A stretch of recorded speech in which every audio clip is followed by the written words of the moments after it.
வேதத்தில் காணாமல் போன 2 பேர் இருக்கிறாங்க. ஒருத்தர் ஏனோக்கு, இன்னொருத்தர் எலியா. இவங்க 2 பேரும் சாகலை அப்படின்னு சொல்லி ஒரு நம்பிக்கை கிறிஸ்தவர்கள் மத்தியில் இருக்குது. இதுக்குள்ளே இருக்கக்கூடிய உண்மையான ரகசியம் என்ன அப்படிங்கிறத வேதத்தின் அடிப்படையில் நாம் இன்னைக்கு சிந்திக்கலாம். ஃபஸ்ட்டு ஏனோக்கை பற்றி யோசிக்கலாம். ஆதியாகமம் 5வது அதிகாரம் 24வது வசனத்தில் ஏனோக்கை பற்றி எழுதியிருக்கு. அதில் என்ன சொல்லியிருக்கு அப்படின்னா, ஏனோக்கு அவர் காலத்தில் இருந்த மக்கள் செஞ்ச பாவம், அவங்களுடைய வாழ்க்கை முறை இதையெல்லாம் வெறுத்துட்டு அவர் தேவனோட தனியாக சஞ்சரித்துட்டு இருந்தார். தேவன் அவரை எடுத்துக்கொண்டார் அப்படின்னு சொல்லி அங்கே எழுதியிருக்கும். அதே இங்கிலீஷ் பைபிளில் டிரான்ஸ்லேட்டட் வெர்ஷனில் படிக்கும்போது காட் டுக் ஹிம் அப்படின்னு சொல்லி அங்கே எழுதியிருக்கும். அப்போ காட் அவனை அங்கேருந்து எடுத்துக்கிட்டார் அப்படின்னு சொல்லி நம்மளால் புரிஞ்சிக்க முடியும். இதே ஏனோக்கை பற்றி எபிரேயர் 11வது அதிகாரம் 5வது வசனத்தில் பவுல் எழுதும்போது, விசுவாசத்தினாலே ஏனோக்கு மரணத்தை காணாதபடிக்கு அப்படின்னு சொல்லி எழுதியிருக்கும். இப்போது இங்கே தான் ஒரு சின்ன ட்விஸ்டே இருக்குது. எப்படி அப்படின்னா, இவர் மரணத்தை பார்க்கல அப்படிங்கிற மாதிரி ஒரு காட்சி, ஒரு பிம்பம் நம்ம எதிரில் வருது. ஆனால் இதே பவுல் ரோமர்களுக்கு எழுதின நிருபத்தில் 5வது அதிகாரம் 14வது வசனத்தில் என்ன மென்ஷன் பண்ணுறார் அப்படின்னா, மரணமானது ஆதாம் முதல் மோசே வரைக்கும் எல்லாரையும் ஆண்டு கொண்டிருக்க அப்படின்னு எழுதுவார். அப்போ என்ன அர்த்தம்? ஆதாம்லேருந்து மோசஸ் வரைக்கும், அதாவது நியாயப்பிரமாணம் அப்படிங்கிற ஒரு விஷயம் மோசஸ் காலத்தில் வந்துச்சு இல்லையா, அது வரைக்கும் மரணம் எல்லாரையும் பிடிச்சி தன்னுடைய கட்டுப்பாட்டுக்களை கொண்டு வந்துருச்சு. அப்போது இந்த ஏனோக்கு எந்த காலத்தில் இருந்தார்? ஆதாமுக்கு 7ஆம் தலைமுறை அப்படின்னு தான் இந்த ஏனோக்கை பற்றி சொல்லியிருக்கு. அப்போ இந்த ஏனோக்கு மரிச்சிட்டாரா அப்படின்னு கேட்டிங்கன்னா, ஆமாம், செத்து போயிட்டாரு. ஆனால் அங்கே வசனம் இல்லையே விதன்னா, இங்கே தான் நாம் வசனத்தை இன்னும் தெளிவாக கூர்ந்து படிக்கணும். எப்படி அப்படின்னா, தேவன் அவனை எடுத்துக்கொண்டார் அப்படின்னு சொன்ன உடனே நம்முடைய எல்லாருடைய நம்பிக்கையும் என்ன வந்துடும் அப்படின்னு கேட்டிங்கன்னா, தேவன் அவனை பரலோகத்துக்கு எடுத்துக்கிட்டார் அப்படின்னு நம்ம நம்ப ஆரம்பிச்சிருவோம். அப்போது இந்த நம்பிக்கையை சரி பண்ணுற விதமாக ஒரு வசனம் இருக்குது. அதை இயேசு கிறிஸ்துவே சொல்லுவார். யோவான் 3வது அதிகாரம் 13வது வசனம். இதில் இயேசு கிறிஸ்து பேசும்போது, பரலோகத்தில் இருந்தவரும் பரலோகத்திலிருந்து இறங்கினவருமாகிய இயேசு கிறிஸ்துவை, அதாவது மனுஷகுமாரனை அல்லாமல் வேறு ஒருவனும் பரலோகத்திற்கு ஏறினவன் இல்லை அப்படின்னு சொல்லி ரொம்ப தெளிவாக பேசுவார். இப்போ ஒருவேளை ஏனோக்கு பரலோகத்துக்கு தான் போயிருந்தார் அப்படின்னு வச்சுக்குவோம். அப்போ இயேசுங்க சொல்லணும் இல்லையா, ஏனோக்கை தவிர பரலோகத்துக்கு ஏறினவன் ஒருவனும் இல்லை அப்படின்னு சொல்லி அவர் சொல்லணும் இல்லையா. ஆனால் அவர் சொல்லலை. அப்போ என்ன அர்த்தம்? பரலோகத்துக்கு ஏனோக்கு போகலை அப்படின்றது தெரிஞ்சு போச்சு. ஓகே, அப்போ ஏனோக்கு எங்கே போயிருப்பார் அப்படின்னா, இதே மாதிரி சம்பவம் பைபிளில் வேற ஒருத்தருக்கு இதில் பாதி போர்ஷன் நடந்திருக்கு. அது என்ன பாதி போர்ஷன்? ஏனோக்க தேவன் எடுத்து கொண்டார் அப்படிங்கிற மாதிரி பைபிளில் இன்னொருத்தரையும் தேவன் இதே மாதிரி எடுத்துக்கிட்டார் தன்னுடைய ஆவியின் மூலமாக. அவர் யார் அப்படின்னா, அப்போஸ்தலர் 8ஆம் அதிகாரம் வசனம் 39-40. இதில் பிலிப்பு அப்படிங்கிற ஒரு சீஷன் கந்தாகை மந்திரி அப்படிங்கிறவருக்கு சுவிசேஷத்தை சொல்லி கொடுத்துட்டு அவருக்கு ஞான ஸ்நானம் கொடுத்து 2 பேரை கரை ஏறின உடனே இந்த பிலிப்பை மட்டும் பரிசுத்த ஆவி அப்படியே அங்கேருந்து எடுத்துட்டு வேற ஒரு ஊரில் கொண்டு போய் வச்சிரும். அப்போது இதை படிக்கிற நம்மளுக்கு இந்த கான்செப்டை தான் நம்ம எங்கே அப்ளை பண்ணணும்னு கேட்டிங்கன்னா, இந்த ஏனோக்கினுடைய லைஃப்லையும் அப்ளை பண்ணி பார்க்கணும். தேவனுடைய ஆவியினால் இப்படி ஒருத்தர் ஒரு இடத்துலேருந்து டிஸப்பியர் ஆகிட்டு இன்னொரு இடத்துல அப்பியர் ஆகிறது தேவன் செய்யக்கூடிய அவருடைய வல்லமைகளில், அவருடைய கிரியைகளில் ஒன்று. இதனால தான் பிலிப்பு ஒரு இடத்துல காணாமல் போயிட்டு இன்னொரு இடத்துக்கு அங்கே போய் விசிபிள் ஆனார், அங்கே போய் ஊழியம் செய்ய ஆரம்பிச்சிட்டார்.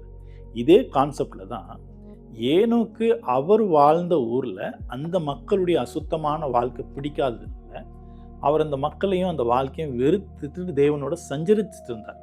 அப்போ தேவன் இவரை இந்த இடத்துலேருந்து எடுக்கணுங்கிறதுக்காக எடுத்து வேற ஒரு இடத்துல வச்சு பராமரித்து அவர் மரணத்துக்குள்ளே போய் செத்து கொஞ்ச நாள் கழித்து செத்து இருந்திருக்கலாம். அப்போ அவருடைய ஹிஸ்ட்ரி அந்த இடத்துல நின்றுச்சு. அதாவது ஆதியாகமத்தில் அவர் எத்தனை வருஷம் இருந்தார் அப்படிங்கிறது மட்டும்தான் போட்டிருக்கோம். எப்போ மரித்தார் அப்படிங்கிறது அங்கே எழுதப்படலை.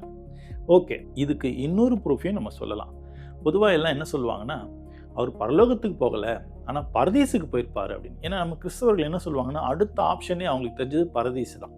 அப்போ பரதீசுனா என்னன்னு நம்ம தெரிஞ்சுக்கணும். இதை பற்றி பவுல் 2 கொரிந்தியர் 12ஆம் அதிகாரத்தில் எழுதும் பொழுது வசனங்கள் 2, 3, 4 இதில் அவர் தெளிவான ஒரு விஷயத்தை எழுதுவார். அது என்ன எழுதுவார்னா, கிறிஸ்துவுக்கு உள்ளான ஒரு மனுஷனை அறிவேன், அவன் 14 வருஷங்களுக்கு முன்பாக 3ஆம் வானம் வரைக்கும் பரதீசுக்குள் எடுக்கப்பட்டு, அப்போ இது என்ன சொல்லுவார்னா 3ஆம் வானம்னு சொல்லுவார், பரதீசுன்னு ஒரு நேம் சொல்லுவார்.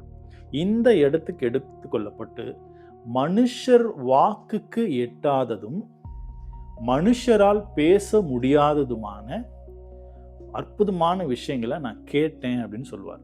இப்போ பவுல் போனது பரதீசு அப்படின்னு சொல்லி அந்த இடத்துல மென்ஷன் பண்ணியிருக்கிறார்.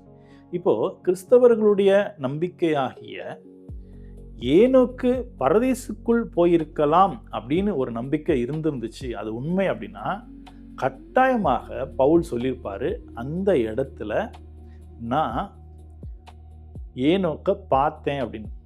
அது எப்படி பிரதர், ஒருத்தர் பல ஆயிரம் வருஷத்துக்கு முன்னாடி வாழ்ந்தவரை எப்படி ஏனோக்குன்னு சொல்ல முடியும்? பவுலுக்கு எப்படி அவர் தான் ஏனோக்குன்னு தெரியும்? யாரோ இருந்திருக்கலாம், இவருக்கு தெரியாமல் போயிருந்திருக்கலாம் அப்படின்னு சிலர் கேள்வி கேட்பீங்க.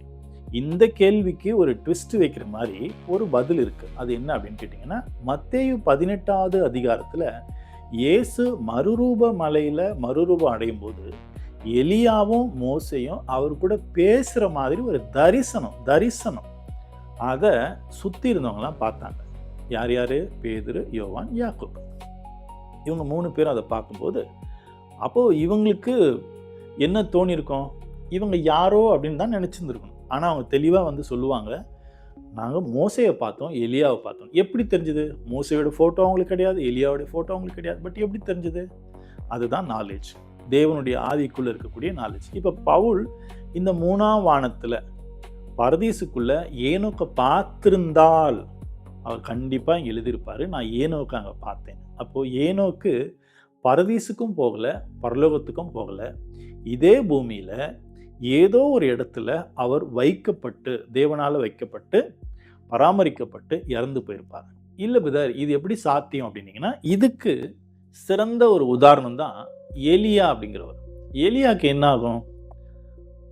வானத்திலிருந்து அக்னிமயமான குதிரைகளும் ரதமும் இறங்கி எலியா கிட்ட நின்றுச்சு. அவர் அதில் ஏறி வானத்துக்கு போயிட்டார், பரலோகத்துக்கு போயிட்டார் அப்படின்னு சொல்லி தமிழ் பைபிள் எழுதியிருக்கோம். இங்கிலீஷ் பைபிளில் நீங்கள் கிங் ஜேம்ஸ் வெர்ஷன் அவர் வேற எந்த வெர்ஷன் எடுத்து படித்தாலும் அவர் ஹெவனுக்கு போயிட்டார் அப்படின்னு போட்டிருக்கோம். அதாவது ஸ்கை அப்படின்னு எழுதியிருக்க மாட்டாங்க, ஹெவன். அப்போ ஹெவன்னா நம்ம என்ன நம்புகிறோம்? பரலோகம். இங்கிலீஷில் இருக்கக்கூடிய அந்த வார்த்தைக்கு நீங்கள் மொழிபெயர்ப்பு பார்த்தீங்க அப்படின்னா, மீனிங் அர்த்தங்கள் பார்த்தீங்க அப்படின்னா, பரலோகம்னு இருக்கும், உயரம் அப்படின்னு இருக்கும், வானம் அப்படின்னு கூட ஒரு அர்த்தம் இருக்கும். அப்போது எலியா எங்கே போயிட்டார் அப்படின்னா வானத்துக்கு போயிட்டார். ஓகே, வானத்துக்கு போயிட்டு அப்படியே மேலே போயிருக்கலாமே, அப்படியே போயிருக்க முடியாது. ஏன் அப்படின்னா மனுஷனுடைய சரீரம், இந்த பூமியில் ஆதாமுக்குள்ளே பிறந்திருக்கிற எந்த ஒரு மனுஷனுடைய சரீரமாக இருந்தாலும் இந்த மனுஷ சரீரம் அப்படியே வானத்துக்குரிய வாழ்க்கைக்குள்ளே போக முடியாது. அதுதான் பவுல் எழுதும்போது மாம்சமும் இரத்தமும் தேவனுடைய ராஜ்யத்தை சுதந்தரிப்பதில்லை அப்படின்னு எழுதியிருக்கிறார். இன்னொன்று, வானத்துக்குரிய மேனிகளும் உண்டு, பூமிக்குரிய மேனிகளும் உண்டு அப்படின்னு சொல்லி இன்னொரு இடத்துலையும் எழுதியிருப்பார். அப்போது எலியாக்கு என்னதான் ஆச்சு? அவர் எங்கே போயிருப்பார் அப்படின்னா இதே ஆன்சர் தான். நம்ம ஏனோக்குக்கு என்ன ஆன்சரை எடுத்து தியானிச்சோமோ அதே தான் எலியாவுக்கும் நடந்திருக்கும். எப்படி? ஏன்னா எலிஷா இருந்த இடத்துல அந்த நதி ஓரத்துலேருந்து அவர் எடுத்துக்கொள்ளப்பட்டு மேலே போய் அவர் வேற எங்கேயாவது வச்சு தேவனால் பராமரிக்கப்பட்டிருக்கலாம். எப்படி?